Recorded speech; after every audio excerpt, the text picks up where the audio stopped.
Assalamualaikum warahmatullahi wabarakatuh. Kembali lagi sama saya Jonathan Salsabil di mata kuliah metodologi penelitian.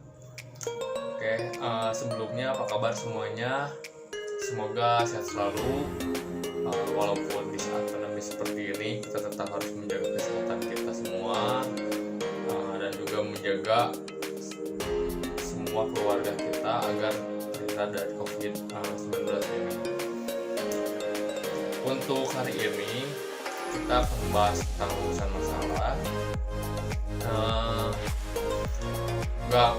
Gak usah berlama-lama, langsung aja kita tonton cuplikan videonya untuk materi rumusan masalah yang akan dijelaskan oleh saya.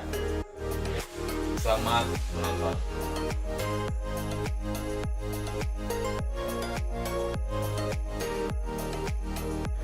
Bismillahirrahmanirrahim. Untuk pembahasan pertama itu apa yang dimaksud dengan rumusan masalah. Jadi rumusan masalah itu di dalam proposal penelitian mengenal dan merumuskan masalah dengan jelas adalah bagian terpenting yang juga termasuk yang paling menantang.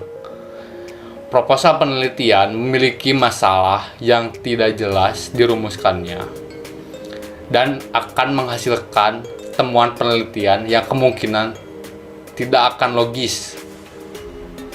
Dalam proposal penelitian merupakan suatu hal yang elementer bagi setiap peneliti untuk mengkonstruksikan perumusan masalah pada bagian akhir dari bab pendahuluan.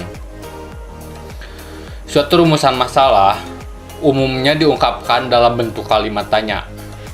Pertanyaan-pertanyaan tersebut akan menjadi arahan kemana sebenarnya penelitian akan dibawa oleh peneliti.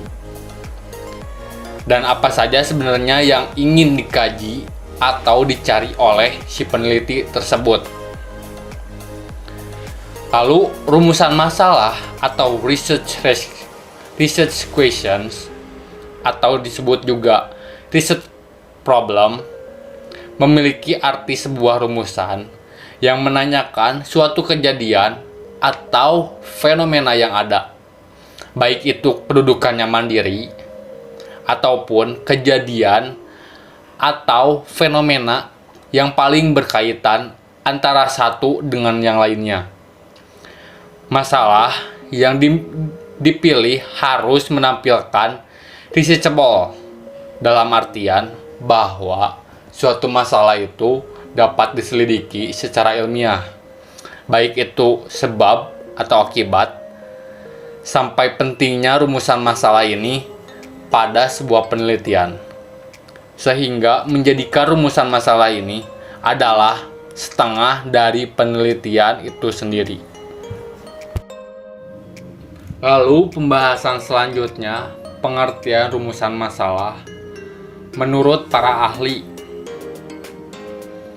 Yang pertama, menurut Purnomo Setiadi Akbar MPD dan Dr. Husain Umar MPD. Menurut mereka tidak jauh berbeda dengan pendapat yang tadi sudah dijelaskan, bahwa rumusan masalah berbentuk pertanyaan penelitian yang lebih spesifik yang memerlukan sebuah jawaban. Nah, bentuk rumusan masalah memiliki 3 bentuk rumusan masalah menurut mereka. Yang pertama, rumusan masalah deskriptif.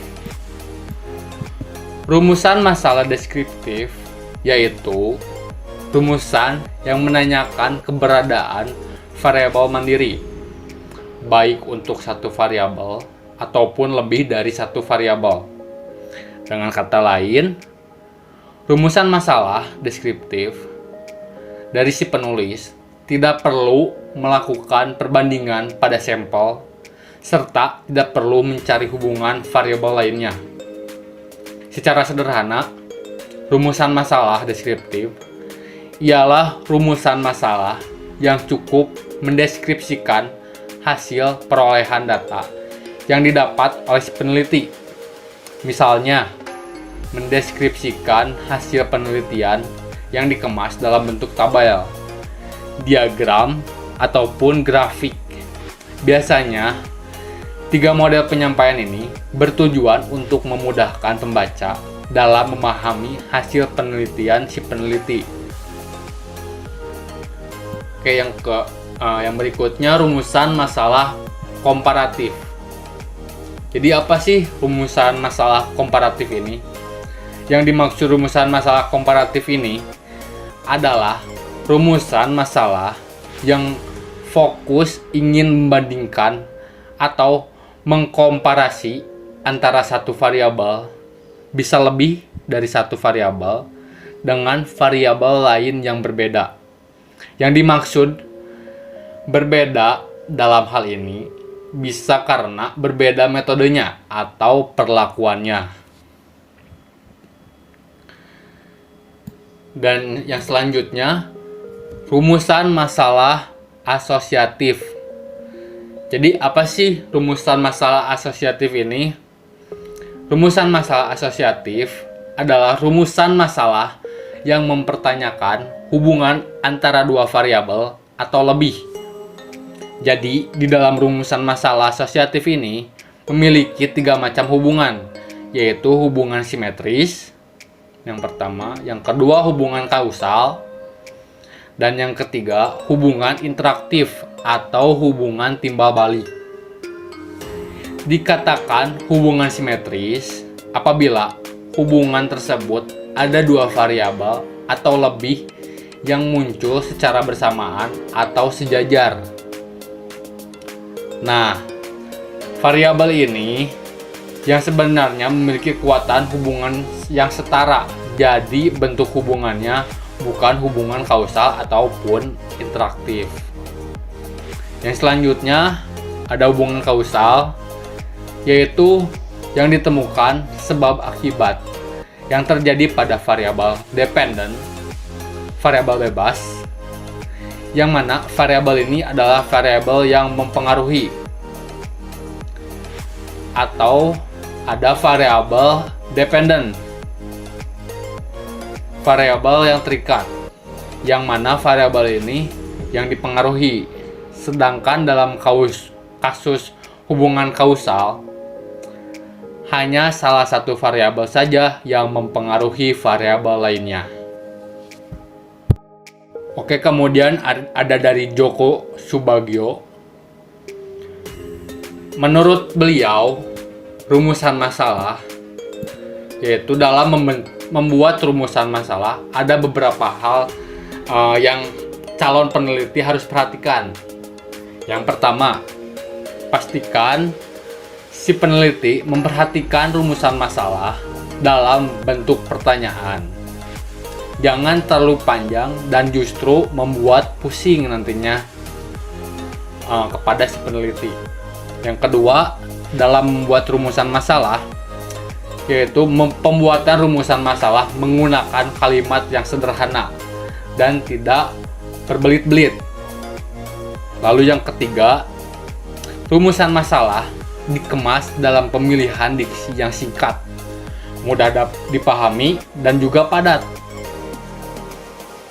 Yang keempat, rumusan masalah wajib mencerminkan harapan atau keinginan dari peneliti.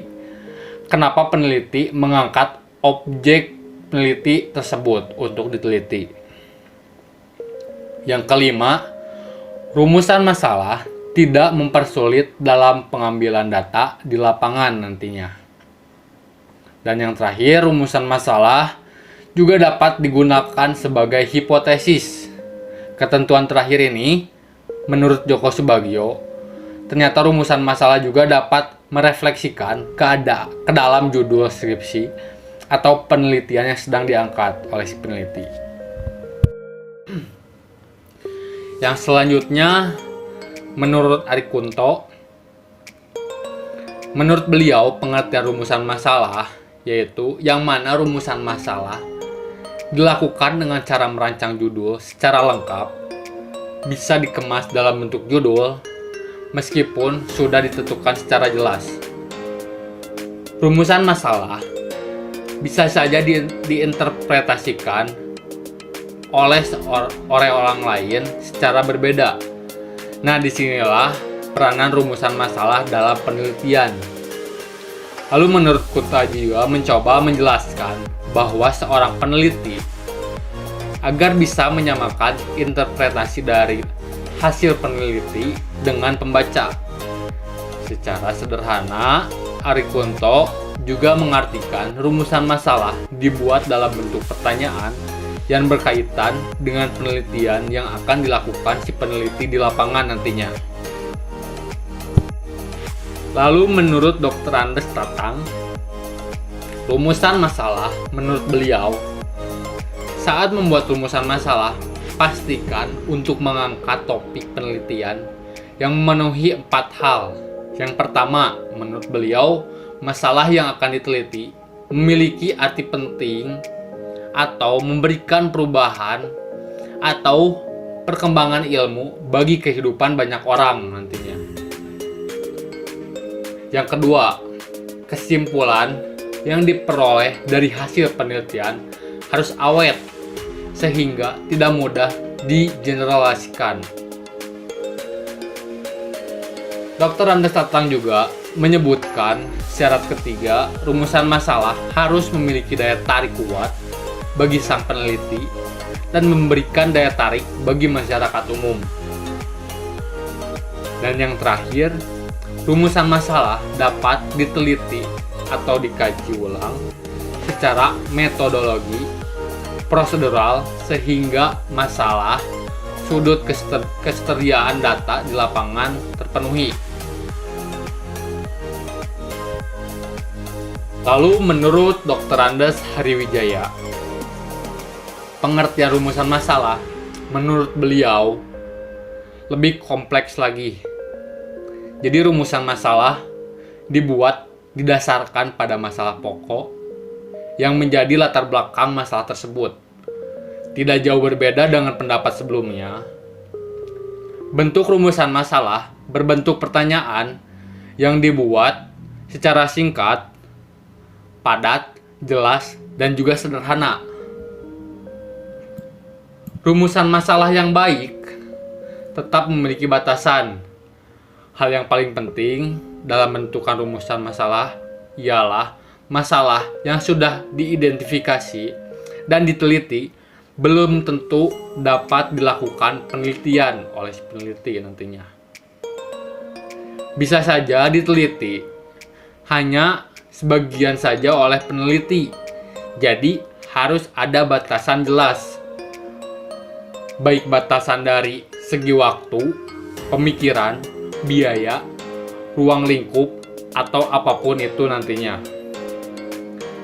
Ada kelebihan memberikan batasan pada rumusan masalah bagi peneliti.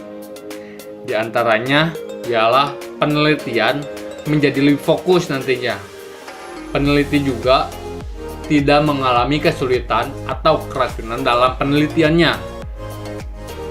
Coba bayangkan jika tidak ada batasan masalah, maka akan banyak yang akan diteliti nantinya dan tidak fokus kepada penelitian yang akan dicapai. Dan yang terakhir, menurut Jacques Franklin dan Norman Wallen, pengertian rumusan masalah menurut mereka, rumusan masalah yang baik ialah dibuat secara jelas, karena rumusan masalah akan dijadikan sebagai penuntun bagi langkah-langkah selanjutnya dalam pengambilan data. Rumusan masalah sebagian formulasi pertanyaan penelitian yang penting. Jadi harus dibuat secara jelas, tidak bersifat ambigu nantinya. Pembuatan rumusan masalah yang jelas akan memudahkan peneliti untuk melakukan identifikasi variabel dan faktor apa saja yang ada dalam pertanyaan penelitian tersebut nantinya. Mereka juga menyampaikan ada beberapa cara untuk mendapatkan variabel, yaitu dengan cara constitutive definition atau pendekatan kasus, bila juga dengan konsep lewat memaparkan contoh. Dan terakhir dapat dilakukan dengan cara operasional efisien atau mendefinisikan istilah, konsep, variabel penelitian secara terfokus, detail, dan operasional.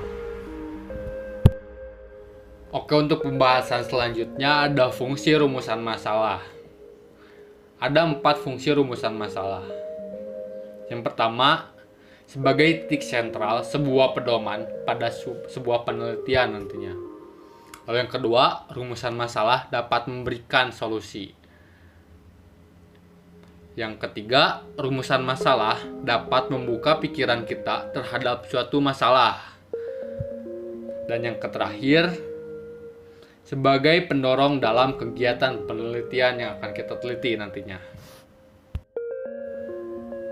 Lalu, ada bentuk-bentuk rumusan masalah penelitian.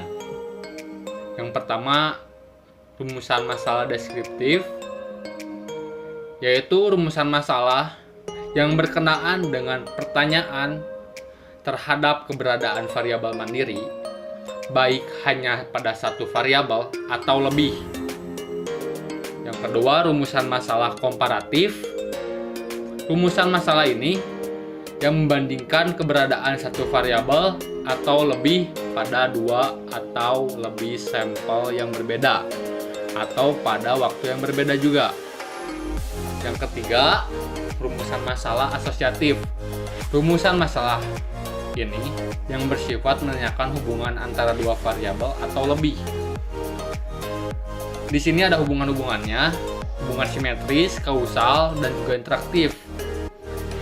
Untuk hubungan simetris, suatu hubungan antara 2 variabel atau lebih yang kebetulan munculnya bersamaan.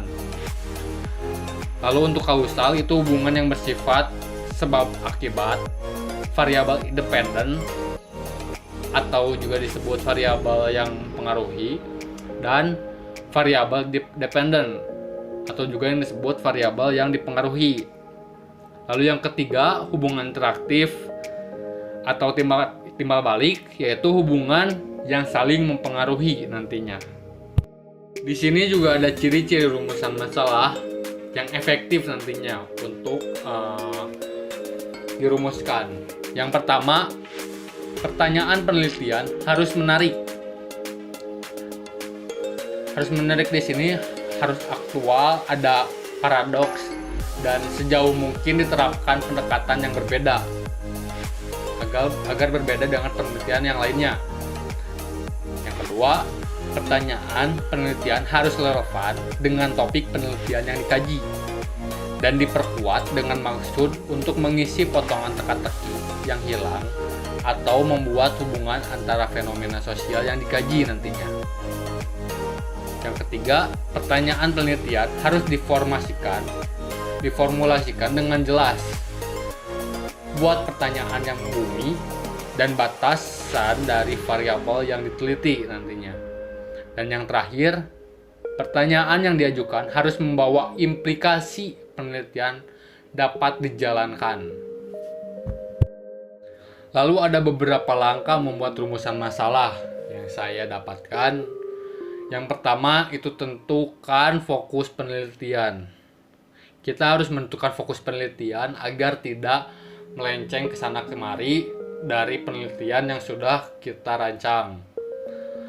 Lalu yang kedua, cari berbagai kemungkinan faktor yang ada kaitannya dengan fokus tersebut, yang dalam hal ini dinamakan subfokus nantinya.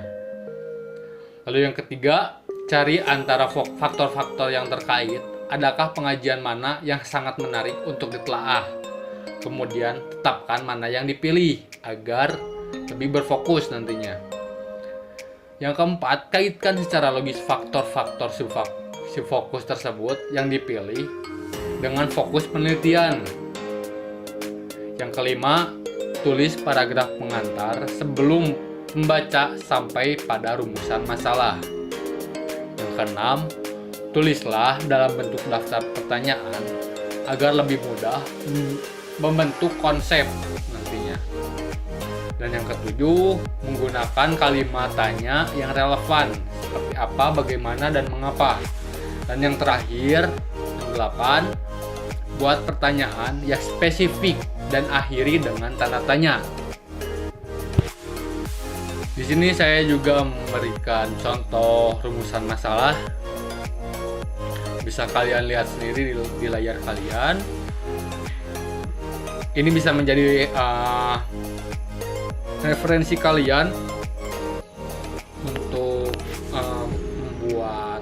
saat membuat skripsi nantinya ataupun makalah yang sedang dikerjakan.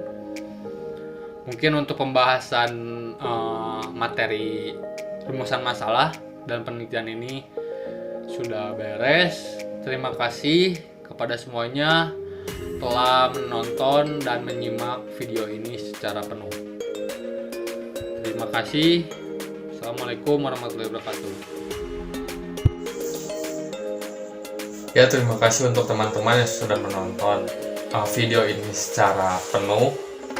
Semoga materi yang saya sampaikan bisa bermanfaat untuk kita semua, terutama untuk saya pribadi.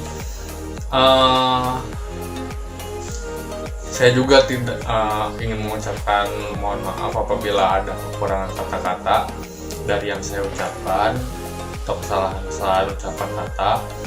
Mohon dimaafkan. Lalu apabila ada pertanyaan atau masukan untuk video atau materi yang tadi saya sampaikan, bisa langsung ketik aja di kolom komentar. Sekali lagi terima kasih untuk yang sudah menonton dan menyimak video yang saya buat. Mungkin untuk video hari ini akan saya tutup. Wassalamualaikum warahmatullahi wabarakatuh.